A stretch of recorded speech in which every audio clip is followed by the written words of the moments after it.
किस लिए करते हैं? हाँ, इसको हम Osama bin Laden, World Trade Center के धमाके, टकराते हुए एयरप्लेन के लिए याद कर, डरा देने वाली तारीख है।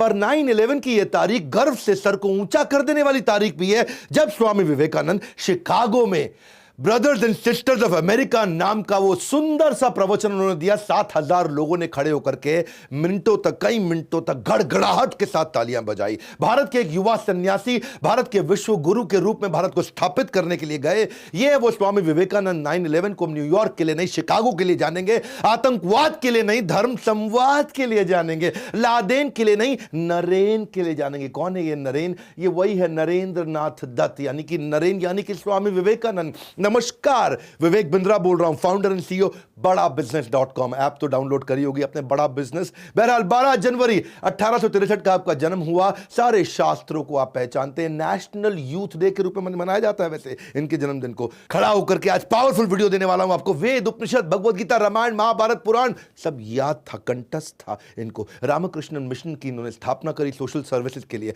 स्वामी विवेकानंद आपको मालूम है जमशेद जी टाटा के गुरु भी थे। कुछ ऐसी कहानियां बताऊंगा आज आपको स्वामी विवेकानंद। मैं इतना उत्साहित हूं आज श्रील प्रभुपाद के बाद, जो इन्होंने इस्कॉन की स्थापना करी, जिन्होंने पूरे विश्व में भगवद गीता लेके गए। उनके अलावा स्वामी विवेकानंद जो पूरे विश्व में हिंदू, हमारे देश की संस्कृति, हमारे देश को पूरी दुनिया में पहुंचाया। स्वामी विवेकानंद बचपन में थोड़े शैतान थे। माता पिता, बचपन से शुरू करते हैं ना, माता पिता उन्हें बोलते थे इतना खेलता रहे, इतना शैतान है, हाँ, नरेन नरेन नरेन नरेन। और ये क्या, चंपा का पेड़ इनके घर के आंगन में हुआ करता था, उस पर उसका टहनी थोड़ी कमजोर होती है, ये उस पर लटकते थे। समझाएं तो मानते नहीं थे। सारे दोस्त इनके उस पर लटकते थे। तो एक दिन पिताजी ने बुलाया, बोला कोई चाल चलता हूं। उन्होंने बुलाया, नरेन इधर आओ, सारे दोस्तों को बुलाया। बोला ये चंपा के पेड़ पे ना एक भूत पिशाच रहता है, और अगर कोई यहां पे इसकी डाली को तोड़ेगा तो वो आपकी गर्दन को मोड़ेगा, डाली को तोड़ेगा वो गर्दन को मोड़ेगा, डाली को तोड़ेगा वो गर्दन को मोड़ेगा। सारे बच्चे घबरा गए, अरे चंपा के पेड़ पे भूत है, डाली को तोड़ेगा वो गर्दन को मोड़ेगा। घबरा गए, सब भाग गए। नरेन यानी कि स्वामी विवेकानंद अगले दिन जाके फिर खेलने लगे। फिर जाके उसी पेड़ पर लटक गए। बच्चों ने बोला तेरी गर्दन को तोड़ेगा, तू डाली को तोड़ेगा वो तेरी गर्दन को मोड़ेगा। स्वामी विवेकानंद क्या बोले, इतना दिन से खेल रहे थे ना, अगर कोई भूत होता अब तक गर्दन तोड़ गया होता। ये पापा बेवकूफ बना रहे हैं हमारे को। इतने एक्स्ट्राऑर्डिनरी एथिक्स थे इनके कि एक दफा रामकृष्ण परमहंस जो इनके अपने गुरु थे, उन्होंने इनसे कहा कि इनको, इन्हीं सारे शिष्यों को बोला, सारे बच्चों को बोला कि अपने अपने घर से सबको एक मुट्ठी चावल चोरी करके लाना है, पर शर्त यह है कि उन्हें कोई देख ना ले। अगले दिन सारे बच्चे एक मुट्ठी चावल, कोई देख ना ले, चोरी करके ले आए। स्वामी विवेकानंद खाली हाथ आए। उन्होंने कहा भाई तुम खाली हाथ क्यों आए? बोले गुरुजी आपने कहा था मुट्ठी चावल तब चोरी करना जब कोई देखे नहीं, पर मैं देख रहा था कि भगवान तो मुझे हर समय हर जगह से देख रहे हैं, क्योंकि वो सर्वव्यापी हैं। बड़े ज़बरदस्त एथिक्स थे इनके बचपन से ही, बड़े केयरिंग, कंसर्न्ड और कंपैशनेट थे। स्वामी विवेकानंद के पिता का जब देहांत हो गया, इनका फाइनेंशियल बैकबोन पूरी तरह से टूट चुका था, परिवार पूरी तरह टूट चुका था, गरीबी में डूब गए थे। पिता के देहांत पर इतनी गरीबी हो गई थी, पर कई बार घर में खाने के लिए जब बहुत थोड़ा होता था तो ये घर आकर के झूठ बोलते थे कि मैं तो आज किसी भोज पे गया था, मेरे को हो इतना पकवान खिलाया मम्मी, मज़ा आ गया। और माँ को बोलते थे आप खा लो ये खाना, और कई कई दिन तक घर पे खाते नहीं थे, क्योंकि सबका, इनका ना बचपन से ही मन के अंदर ये फीलिंग थी कि मुझे सबकी सेवा करनी है। इनका फोकस बड़ा फैल्कन लाइक था। एक कथा तो मैं इनकी बता चुका हूँ कि पूरी की पूरी शादी की बारात निकल गई थी, ये पढ़ते रह गए, इनको पता ही नहीं चला यहाँ से बारात निकल गई। लोग पूछ भी रहे थे बारात गई, बारात, कुछ नहीं पता चलता है, ऐसा फोकस था इनका, इतना भयंकर फोकस। एक दिन ऐसा हुआ कि ये बेहोश मिले अपने कमरे में। लोगों ने पूछा भाई क्या हो गया, क्या हो गया, क्या हो गया? पानी डाला, उठाया इनको, ऐसा ऐसा ऐसा ऐसा हिलते हुए, झटका देते हुए खड़े हुए। तो पूछा क्या हुआ? बोला कुछ नहीं, मैं तो पढ़ रहा था। तब पता चला ये 3 दिन 3 रात से पढ़ रहे थे। इन्होंने कुछ खाया नहीं, कमजोरी के कारण अचानक थोड़ा अनकॉन्शियस हो गए थे। हाँ, ये इनका नेचर, इनका प्रकृति इतना फोकस का था, इतना फोकस कि 3 दिन 3 रात बोले मुझे खाना याद ही नहीं आया। उनको बाहर, उनको किसी ने बताया कि आज क्या तारीख है, इनको पता चला तारीख 3 दिन आगे निकल चुकी, क्योंकि कई किताबें पढ़ते चले गए, पढ़ते चले गए, पढ़ते चले गए। उत्तिष्ठ जागृत प्राप्य वर्ण निबोधिता, उठो जागो तब तक लक्ष्य के पीछे भागो जब तक लक्ष्य प्राप्त ना हो जाए। Rise awake and stop not until your goal is achieved. ये स्वामी विवेकानंद का वो गोल्डन स्टेटमेंट है। दया जो है ना, इनका स्वाभाविक गुण था। इनकी मां ने एक बार इनको कहा कि बेटा जरा चाकू पकड़ाना, मैं सब्जी काट रही हूं। तो चाकू पकड़ाते वक्त उन्होंने क्या किया, चाकू की धार की तरफ है वहां से खुद पकड़ लिया और हैंडल अपनी मां को पकड़ाया। और तब मां ने हैंडल पकड़ा और देखा कि धार को अपनी तरफ पकड़ा। इसी पे मां ने सारे भाई बहन और सब बच्चों को बताया कि ये इसके अंदर करुणा की भावना है, जो दूसरों को कभी दुख ना पहुंचे, दर्द ना पहुंचे, बचपन से ऐसे थे। स्वामी विवेकानंद जब शिकागो गए आगे चल के बड़े होने पे, तो वहां एक लाइब्रेरी जाया करते थे। एक किस्सा सुनना बहुत मजा आएगा आपको। लाइब्रेरी जाते थे, सुबह किताब बोरो करते थे, शाम को वापस करते थे, सुबह किताब बोरो करते थे, शाम को वापस करते थे, सुबह किताब बोरो करते थे। लाइब्रेरियन परेशान, बोले तुम इंडियन पागल हो गया भैया, सुबह किताब बोरो किया, शाम को वापस किया। बोले जब पढ़ना नहीं तो मजा क्यों लेते हो, यहाँ टाइम क्यों वेस्ट करते हो। स्वामी जी बोले मैं सब पढ़ लेता हूँ, मैं इतनी मोटी किताब सुबह लेके जाता, शाम को पढ़ लेता है, शाम को वापस कर देता है। तो लाइब्रेरी ने बोला मैं तेरा टेस्ट लेती हूँ। उन्होंने उनका टेस्ट ले लिया। उन्होंने 1 महीने की 30 किताबें उठाई और बोला कि चलो मैं इसमें से कुछ पूछती हूँ। और जब पूछने लगी उनसे, तो स्वामी विवेकानंद ने न केवल ये उसका उत्तर दिया, बल्कि ये भी बता दिया कि आप 1415वें पेज से, आप 392वें पेज से, आप 221 पेज से ये प्रश्न पूछ रहे हैं और इसका उत्तर इस पैराग्राफ में लिखा। और पूरा का पूरा पैराग्राफ याद रहा। फोटोग्राफिक मेमोरी, स्वामी विवेकानंद अद्भुत थे। एक बार एक ब्रिटिशर ने स्वामी विवेकानंद से पूछा कि Swami ji why don't you wear proper clothes. अब वो भगवा वस्त्र में रहते हैं ना, धोती कुर्ते में, भगवा वस्त्र में। उन्होंने पूछा कि why don't you wear proper cloth like a gentleman. तो उन्होंने इसका अर्थ क्या हुआ, भाई तुम अच्छे कपड़े जेंटलमैन के लिए क्यों नहीं पहनते।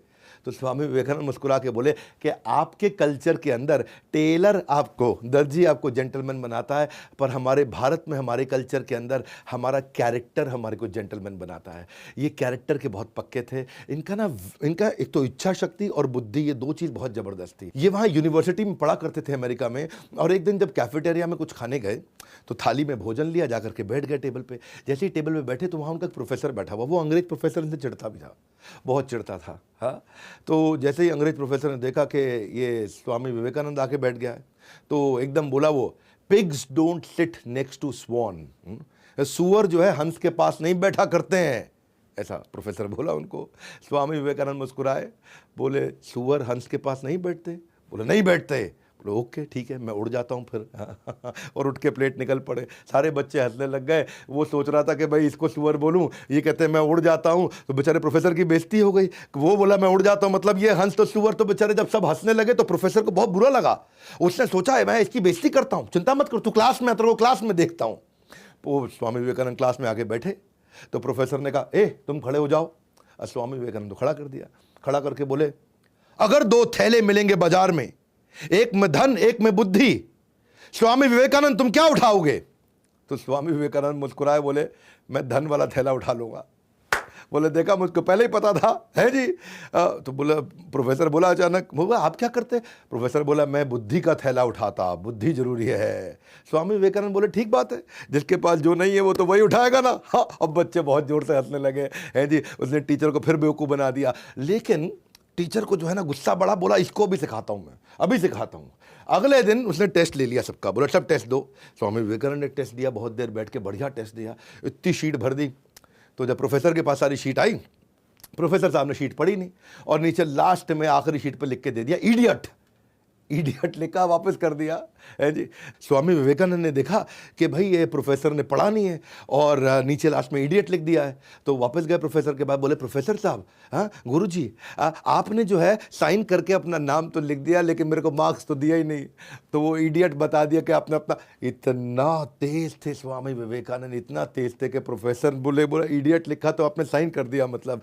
स्वामी विवेकानंद का मानना था कि अगर आप अपने आप को कमज़ोर मानोगे तो आप कमज़ोर हो जाओगे, और अगर अपने आप को शक्तिशाली मानोगे तो आप शक्तिशाली हो जाओगे। मानसिक रूप से बहुत बुद्धिमान, अलग ही प्रकार के टिट फॉर टैट करने वाले, क्योंकि अंग्रेज लोग चिढ़ा करते थे उन दिनों भारतीयों से। तो एक दिन ट्रेन में जा रहे थे और जब स्वामी जी ट्रेन में जा रहे थे तो थोड़ा बर्थ होती है ट्रेन की, जहाँ बेड जैसा होता है, उस पर लेट गए। उनकी आंख लग गई तो बाजू में अंग्रेज बैठा था। अंग्रेज ने देखा ये स्वामी जी बैठे, चिढ़ते थे उनसे वो, तो उनका जूता उतारा, निकाल करके खिड़की से बाहर फेंक दिया। अच्छा, स्वामी जी ने देख लिया कि खिड़की से बाहर फेंका पर वो कुछ बोले नहीं, और अंग्रेज भी देखा स्वामी कुछ बोल नहीं रहा है, तो अंग्रेज को लगा इसको अंग्रेजी आती नहीं होगी या मुझसे डर गया है, तो ये कुछ बोल नहीं पा रहा है मेरे आगे। स्वामी जी चुपचाप लेटे रहे। थोड़ी देर में अंग्रेज को भी नींद लग गई। जब अंग्रेज को नींद लगी तो स्वामी जी ने जो है उठे, उनका हैट और अंग्रेज का कोट उठा करके खिड़की से बाहर फेंक दिया। जब अंग्रेज उठा तो देखा भाई हैट कोट कहीं मिल नहीं रहा, तो बोले स्वामी जी आपने मेरा हैट कोट देखा है? बोले हाँ देखा है। बोले कहाँ है वो? बोले वो मेरे जूते ढूंढने गए हैं। हाँ, मेरे जूते ढूंढने गए। इतना तेज टिट फॉर टैट करते थे। स्वामी जी के बारे में नेताजी सुभाष चंद्र बोलते थे कि ये फुल ब्लडेड मैस्कुलिन पर्सनालिटी है, फाइटर टू द कोर है। हाँ, फुल ब्लडेड का मतलब always enthusiastic, high on energy. ये कोई असाधारण वैसे स्वामी जी नहीं थे जो केवल हाथ ही जोड़ के ऐसे बैठे रहे। ये अलग प्रकार के स्वामी जी थे। इनका प्रेजेंस ऑफ माइंड बहुत तेज था। एक दिन जब ट्रेन में ट्रैवल कर रहे तो वहां कुछ लड़कियां आ गई सामने। लड़कियों ने देखा कि गेरुए वस्त्र में साधु बैठा है, बेवकूफ होगा, इसको कुछ बेवकूफ बनाते हैं। उन्होंने देखा कि स्वामी विवेकानंद ने बहुत बढ़िया घड़ी पहनी है, इतनी बढ़िया घड़ी तीनों लड़कियों की नजर थी। तो उन्होंने स्वामी जी को बोला, ए स्वामी अपनी घड़ी उतार के दे दो, नहीं तो यहीं चिल्लाएंगे कि तुम हमको छेड़ रहे थे। तो स्वामी विवेकानंद चुप रहे। उन्होंने अनसुना कर दिया, ए स्वामी तुमको बोल रहे हैं घड़ी उतार के हमको दे दो। अंग्रेजी में बोला, मैं ऐसे बोल रहा हूं, घड़ी उतार के दे दो, नहीं तो हम यहां शोर मचा देंगे कि तुम हम पे, हमारी इज्जत पे हाथ डाल रहे थे, तुम हमको छेड़ रहे थे। स्वामी जी जो है चुपचाप बैठे रहे। तो जब उन्होंने थोड़ा और आगे जाकर के बोला, स्वामी जी बोले हाँ। तो लड़कियां बोली अब क्या करें, हाँ जी कैसे समझाएं इसको? स्वामी जी बोले हाँ। और लड़की अच्छा पढ़ लेता है, बोल नहीं पाता, सुन नहीं पाता। उन्होंने लिख के दे दिया कि भैया सुनो, मेरी अपनी घड़ी उतार के दे दो, नहीं तो सबको बता देंगे तो हमको छेड़ रहे हो। स्वामी जी ने जैसे ही पर्चा लिया जेब में रखा, बोला अब पुलिस को बुला लो, अब संभाल लूंगा। तो बहुत तेज थे वो कि जो लिखे तो मैं ले लिया, घड़ी उतार के दे दो। ये स्वामी जी का जो है ना प्रेजेंस ऑफ माइंड, ये कमाल का था। इनकी फोटोग्राफिक मेमोरी थी। एक दफ़ा इनको समुद्री जहाज से जब अमेरिका में जा रहे थे तो ये और इनका दोस्त जो कप्तान जहाज चला रहा था, कप्तान से बोले कि भाई साहब आप अखबार नहीं पढ़ रहे हैं तो आपका अखबार हम पढ़ लें थोड़ी देर के लिए। तो कप्तान बोला पढ़ लो, लेकिन मुझे वापस चाहिए क्योंकि मैंने अभी तक पढ़ा नहीं है। स्वामी जी बोले ठीक है। स्वामी जी लेके अखबार अपना पढ़ने लगे। स्वामी जी ने फट से अखबार पढ़ लिया 15 मिनट में।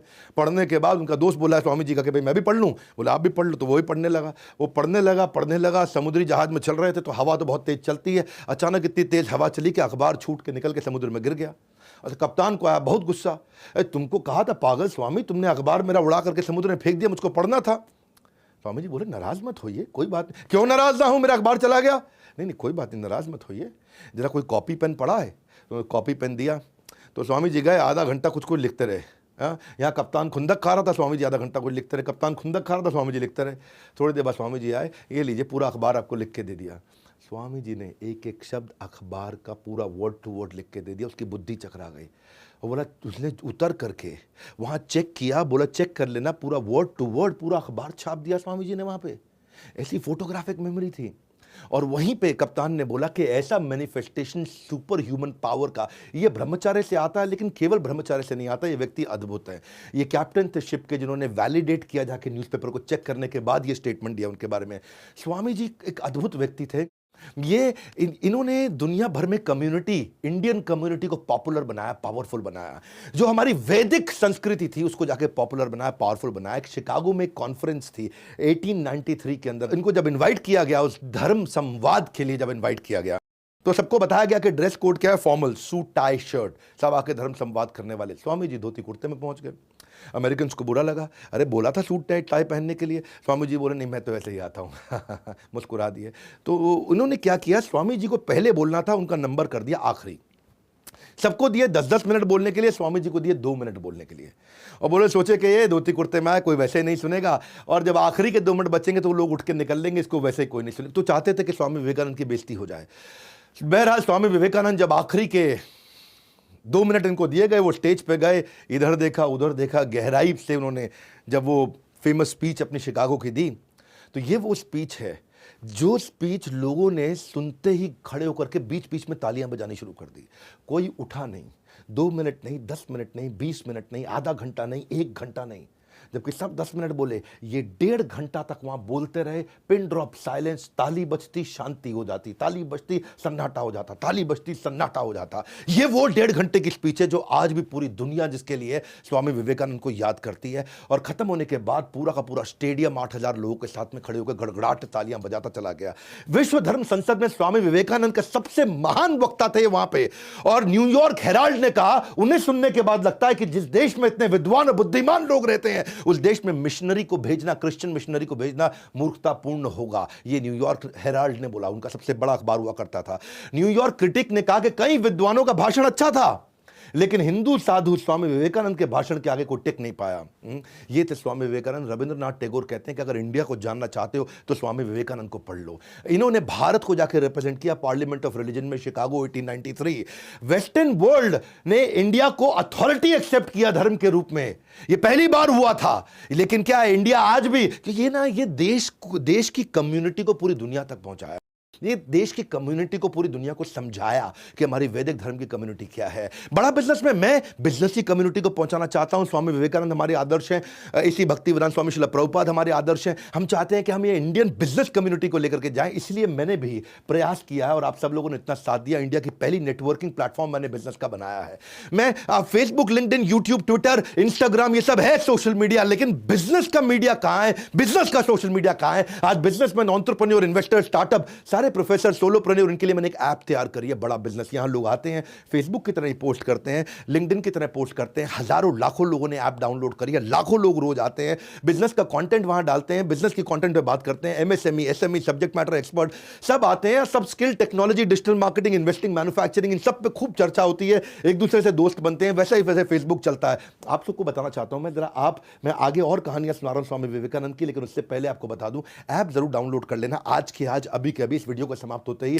आपको इररिलेवेंट कंटेंट नहीं है वहां कोई भी, केवल बिजनेस पे कंटेंट है। मैंने 4 आर पे फोकस किया। रेलेवेंट कंटेंट, आपकी बन जाए रेपुटेशन, आपको मिल जाए रेवेन्यू, आपके बन जाए रिलेशंस, आपको मिल जाए रेफरल। बस यही है मेरा मुद्दा। ऐप डाउनलोड करके आप खुद ही फील करोगे, आपके हजारों लाखों फॉलोअर्स बनने लग जाएंगे अगर आप वहां कंटेंट डालोगे तो। बहरहाल, जैसे स्वामी जी ने प्रयास किया, एक इंडियन कम्युनिटी को एस्टैब्लिश दुनिया में जाकर के किया, इनके लेक्चर के बाद स्वामी जी के बहुत पॉपुलर हो गए। ये इतने पॉपुलर हुए कि इनको अलग अलग लोग अपने घर में बुलाने लगे, और लोगों ने अपने घर में बुलाया, सारे बड़े बड़े रईस लोगों ने बुलाया। एक बार एक ऐसे ही बहुत अमीर आदमी, जो अमेरिका के सबसे अमीर आदमी थे, अपने घर बुलाया। इनकी कथा हुई, चर्चा हुई, उन्होंने बोला कि आप यहाँ पे आराम करिए। बड़ा गद्देदार, मुलायम, बड़ा सुंदर कमरा और बेड, वो गद्देदार बेड। इस पर बोला कि आप यहाँ विश्राम कीजिए स्वामी जी। स्वामी जी गए, उन्होंने बेड देखा, जाके उस पर बैठे, लेकिन उनके मन में विचार आया कि मेरी माँ आज भी जमीन पे सो रही होगी भारत में, आज भी कम से कम 25 करोड़ भारतीय जमीन पे वहाँ सो रहे होंगे, बड़ी एक्सट्रीम कंडीशंस में, जिनके पास पंखा तक नहीं है, जिनके पास कोई सुविधा नहीं, जिनके पास बिजली नहीं है, और बहुत बुरी हालातों में बिना खाना खाए सोते हैं। तो मैं कैसे बिस्तरे पर सो जाऊँ? उस दिन वो बिस्तरे पर नहीं सोए, वो ज़मीन पर सोए, लेकिन वो उनका आखिरी दिन था। उसके बाद उन्होंने कभी किसी का इन्विटेशन एक्सेप्ट नहीं किया, अपने आश्रम में जाके सोया करते थे। इनफैक्ट एक बार प्राइम मिनिस्टर ब्रिटेन के, उन्होंने स्वामी जी को इन्वाइट किया और लंच पे उनको बिठाया, और लंच में स्वामी जी खुद भी बैठे उनके साथ में। अब ब्रिटेन का प्राइम मिनिस्टर छुरी कांटा लेकर के अपना बढ़िया से खाने लगा, भाई प्राइम मिनिस्टर है, और स्वामी जी बड़े बुद्धिमान थे, उनको बुलाया कि भाई चर्चा हो जाए उनसे। स्वामी जी अपना प्लेट लेकर के हाथ से खाने लगे, तो प्राइम मिनिस्टर उनकी तरफ देखा, उसको बड़ा बुरा फील हुआ, यार हम छुरी कांटे से खा रहे हैं यहाँ पे, अपने चम्मच से खा लो कम से कम, तुम छुरी कांटे से नहीं खा सकते। पर स्वामी जी अपना हाथ से खाए चले जा रहे हैं वहाँ पे, उनको बड़ा फील हो गया। तो उन्होंने से पूछ दिया कि आप इंडियंस इतने मॉडर्न एनवायरनमेंट के अंदर अभी भी हाथों से ही खा रहे हैं, ये क्या तरीका हुआ? तो स्वामी जी ने जवाब दिया अंग्रेजी में, because no one has used my hands before to eat. क्या अर्थ हुआ इसका? किसी ने मेरे खाने से पहले मेरे हाथों से खाना नहीं खाया है, लेकिन बहुत से लोगों ने मेरे इस खाना खाने से पहले इसी छुरी कांटे से खाना खाया है। यानी कि ये छुरी कांटे सब झूठे हो चुके हैं, मेरा हाथ आज तक मेरे ही मुंह में जाता है, ये दुनिया के मुंह में नहीं जाता है। स्वामी विवेकानंद का ये उत्तर सुन के ब्रिटेन के प्राइम मिनिस्टर बहुत हैरान हो गए। हाँ, भारत हमारा अभी परतंत्र था, स्वतंत्र नहीं था, लेकिन इतने बुद्धिमान लोगों को देख करके दुनिया, नेताजी सुभाष चंद्र बोलते थे कि इतने प्रोफाउंड, इतने कॉम्प्लेक्स थे कि if he had been alive, I would have been sitting on his feet। Hindi में कहूं तो स्वामी जी इतने महान गहन थे कि अगर वो जिंदा होते तो मैं उनके चरणों में रहता। ये नेताजी सुभाष चंद्र बोस कहा करते थे। ये थे स्वामी विवेकानंद, महिलाओं को इतना रिस्पेक्ट किया करते थे। लेकिन एक दफ़ा थोड़ी महिलाओं की कहानी सुनाता हूँ आपको। स्वामी विवेकानंद एक दफ़ा एक यूनिवर्सिटी में लेक्चर देने गए, तो वहाँ एक बहुत सुंदर लड़की थोड़ा दूर से, ये 3-4 लोगों से बात कर रहे थे, थोड़ा दूर से इनको देख रही थी। अच्छा, स्वामी जी पहचान गए थे कि देख रही है मुझको, लेकिन ध्यान नहीं दिए। वो खड़े होकर देखते रही स्वामी जी को, और ये 3-4 लड़कों के साथ अपना बात कर रहे थे। बहुत देर तक स्वामी जी ने देखा कि वो देख रही है। जैसे ही ये लड़के गए तो स्वामी जी उनकी तरफ मुड़े और प्रणाम किया। तो वो लड़की उनके पास आई और बोली, स्वामी जी। बोला, जी स्वामी जी, मैं चाहती हूँ कि मुझे आपके जैसा एक बेटा हो, मैं आपके जैसा एक बेटा चाहती हूँ। तो क्या आप मुझे एक बेटा दे सकते हैं? मैं आपसे शादी करना चाहती हूँ, आप शादी करके मुझे अपने जैसा एक बेटा दे दीजिए। तो स्वामी जी मुस्कुराए, मुस्कुरा के बोले, आपको मुझसे एक बेटा चाहिए जो कि मेरे जैसा हो, तो उसके लिए शादी करने की क्या ज़रूरत है? तो स्वामी जी तो लड़की, ओह! बिना शादी के आप बेटा दे दोगे मुझको?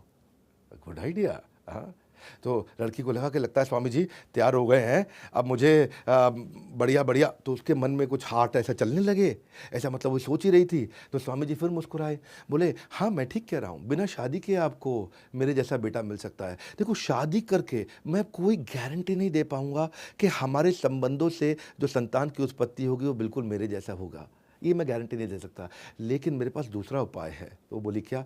वो उपाय ये है कि अगर आपको बिल्कुल मेरे जैसा बेटा चाहिए तो मुझे ही अपना बेटा बना लीजिए, मैं आपको अपनी माँ स्वीकार कर लेता हूँ, एक और बच्चा करने की क्या आवश्यकता है? वो लड़की बहुत हैरान हो गई और उस दिन से स्वामी जी ने उनको अपनी माँ के रूप में देखा, स्वीकार किया और वही औरत चल के आगे स्वामी जी की सबसे बड़ी शिष्याओं में से एक शिष्या बनी। ये थे स्वामी जी जिनकी इंद्रियां हमेशा नियंत्रण में रहती थी। वो क्या कहते थे? हमेशा कहते थे कि if you can stretch a helping hand do so, and if you can not then fold your hand. इसका अर्थ क्या हुआ? यदि आप किसी की मदद करने के लिए हाथ बढ़ा सकते हैं तो बढ़ाइए, और अगर मदद के लिए हाथ नहीं बढ़ा सकते तो कम से कम हाथ जोड़ तो लीजिए। या तो हाथ बढ़ा के मदद करिए या हाथ को जोड़ लीजिए। स्वामी विवेकानंद ऐसे ही महिलाओं का इतना सम्मान करते थे कि मेवाड़ के एक राजा ने एक बार उनको अपने यहाँ पे एक किसी बड़े इवेंट में बुलाया, और मेवाड़ के राजा थे, राजसी वहाँ पे व्यवहार था, तो वो सब बैठे थे और वहाँ पे कुछ महिलाओं का मतलब नृत्य गान सब चल रहा। तो कुछ महिलाएं अच्छा बढ़िया से डांस कर रही थी, अपना राजस्थानी स्टाइल में डांस कर रही थी। स्वामी विवेकानंद उठ के बाहर निकल गए। लोगों ने पूछा ऐसा क्यों? बोला it is indecent to see a women dancing for my own fun. हाँ, अपने मज़े के लिए महिला को नाचते हुए देखूँ, ये तो मेरा संस्कार नहीं है। सो इनका जो कैरेक्टर था वो बहुत पावरफुल था। एक बार स्वामी जी के ना आश्रम में उन्होंने नियम बना रखा था कि कोई औरत नहीं आ सकती है, और ये आई थिंक इट वॉज 1902 जून का महीना। ये बहुत बीमार थे, बहुत बहुत बहुत बहुत बीमार थे, बहुत सारी बीमारियां लग गई थी। तो इनकी माँ इनकी देखभाल करने के लिए आई, और स्वामी जी ने देखा जब मेरी माँ मॉनेस्ट्री के अंदर आ गई, यानी कि उस आश्रम के अंदर जहाँ सन्यासी ब्रह्मचारी रहते हैं वहाँ अंदर आ गई है, तो उनको बहुत गुस्सा आया। उन्होंने सारे शिष्यों को बुलाया, बोला मेरी माँ को ले जाओ यहाँ से। तो उन्होंने बोला नहीं, आपका ध्यान रखने के लिए आए, आप इतने बीमार हैं। बोला रूल इज़ रूल, सबके लिए बराबर रूल है। हाँ, ये मेरी माँ भी अंदर नहीं आ सकती है। तो उनकी माँ भी ब्रह्मचारी आश्रम तक चली गई, और 39 साल की उम्र में उसी साल अगले महीने उनका देहांत हो गया इतनी सारी बीमारियों के कारण। उस समय उन्हें 39 बीमारियाँ थी, कैंसर भी था। क्षमा चाहता हूँ, 31 बीमारियाँ, 39 साल की उम्र, migraine, tonsils, asthma, persistent fever, liver खराब हो गया, किडनी खत्म हो गया, इंडाइजेशन। ये 1 घंटे से ज़्यादा सोते नहीं थे कभी। इनको गैस्ट्रोनॉमिक, ब्लोटिंग, इनको सर्वाइकल की समस्या, बैक में पेन, इतनी सारी बीमारियां इकट्ठे हो गई इनको। 31 बीमारियों के साथ, हार्ट प्रॉब्लम के साथ, कार्डियक अरेस्ट के कारण इन्होंने देहांत हो गया इनका। वो कहते हैं कि हमेशा ये बोल के गए हैं स्वामी विवेकानंद, एक चीज़ जो मुझे अच्छी लगी, don't forget who is helping you. कभी भूलना मत जिसने तुम्हारी मदद करी है। हाँ, कभी उसके साथ द्वेष मत करना जिसने तुमसे प्रेम किया है, और कभी उसको लूट मत लेना जिसने तुम पे विश्वास किया। Don't forget who is helping you, don't hate who is loving you, don't cheat who is believing you. ये थे स्वामी विवेकानंद। मैं हमेशा ऐसी भक्ति विरान स्वामी शिला प्रभुपाद का वीडियो बनाया, आपने नहीं देखा तो शिला प्रभुपाद का वीडियो जरूर जाकर के देखिएगा। लेकिन इसके बाद मैं स्वामी विवेकानंद का वीडियो बनाना चाहता था। इतनी रिक्वेस्ट आप लोगों ने कमेंट बॉक्स में करी, अगला वीडियो किसका देखना चाहते हैं बताइएगा। पर एक बहुत बड़ी अनाउंसमेंट दे रहा हूं, 2.5 साल के बाद, अरे बहुत एक्साइटेड हूं, 2.5 साल के बाद त्यागराज स्टेडियम में पूरे स्टेडियम के साथ खचाखच पावरफुल इवेंट करने वाला हूं। मेरे साथ सारे अरबपति प्रोफेसर और मैं खुद आकर के आपको बिजनेस ट्रेनिंग देने वाला हूं। अगर आप मेरे कोर्स को खरीद चुके हैं तो अपनी सीट ब्लॉक करा लीजिए। अगर आपने कोर्स नहीं खरीदा है तो फटाफट ले लीजिए। Powerful, impactful, high motivation business coaching program, सारे बिलियनियर प्रोफेसर, और स्टेडियम चाहे कितना भी बड़ा हो, हमारे लिए सीटें हमेशा कम पड़ जाती हैं। 3, 4, 5 जून सुबह से रात तक आप मेरे साथ रहने वाले हैं। बहुत बड़ा सेलिब्रेशन होगा, इतना सॉलिड ट्रेनिंग प्रोग्राम। मैं आपको साफ बात बताऊं, कितना भी बड़ा स्टेडियम क्यों ना ले लें, सीटें हमेशा कम पड़ती हैं, लोगों को वापस लौटना पड़ता है। अच्छा, इसमें कुछ स्पेशल सीट भी हैं। बिजनेस लाउंज सीट, उसका पता कर लीजिएगा, ये फर्स्ट रो होती है। फिर रॉयल डायमंड सीट, ये आगे की कुछ रो होती हैं। और फिर डायमंड कैटेगरी सीट, ये सारी की सारी प्रीमियम सीट्स होती हैं। ये केवल लिमिटेड है, चुनिंदा कस्टमरों के लिए। बाकी स्टेडियम में सब लोग बैठ ही सकते हैं। ये सीट्स लिमिटेड है। अगर आप बिजनेस लाउंज लेना चाहते हैं तो बिलियनियर प्रोफेसर्स के साथ उठ सकते हैं, बैठ सकते हैं, हमारे साथ उठ सकते हैं, बैठ सकते हैं, और बाकी की भी सीट्स में आप हमारे साथ आकर सेल्फी लेना चाहते हैं, आप सीधा मुझसे इंटरैक्ट कर सकते हैं आकर के। तो अगर आप मेरे साथ टाइम स्पेंड करना चाहते हैं, आकर के सीखना चाहते हैं, बोर्ड लाइन नंबर पर फ़ोन कर लीजिए, पता लगा लीजिए, ये मौका आपको बार बार नहीं मिलेगा। स्वामी विवेकानंद के बाद अब और किसका वीडियो देखना चाहेंगे? मैं आपको बहुत सारे वीडियोस वापस देना चाहता हूं, फिर वापस आके खड़ा हुआ हूं, और इस बार पूरे फोर्स के साथ फिर बहुत सारे वीडियोस लेके आने वाला हूं। जैसे मैंने पिछले साल बहुत सारे वीडियोस लेके आया था, इस बार बहुत सारी personality based case studies. Comment box में जानना चाहता हूं आप किसका वीडियो देखेंगे, और स्वामी विवेकानंद को प्रणाम करने के लिए नीचे कमेंट बॉक्स में उनका आशीर्वाद लेने के लिए, मुझको भी आशीर्वाद देने के लिए कि उनका आशीर्वाद मिले, हमारे साथ जुड़े रहने के लिए, वीडियो को सही लोगों तक पहुंचाने के लिए आप सबका हृदय की गहराई से प्रेम पूर्वक बहुत बहुत धन्यवाद।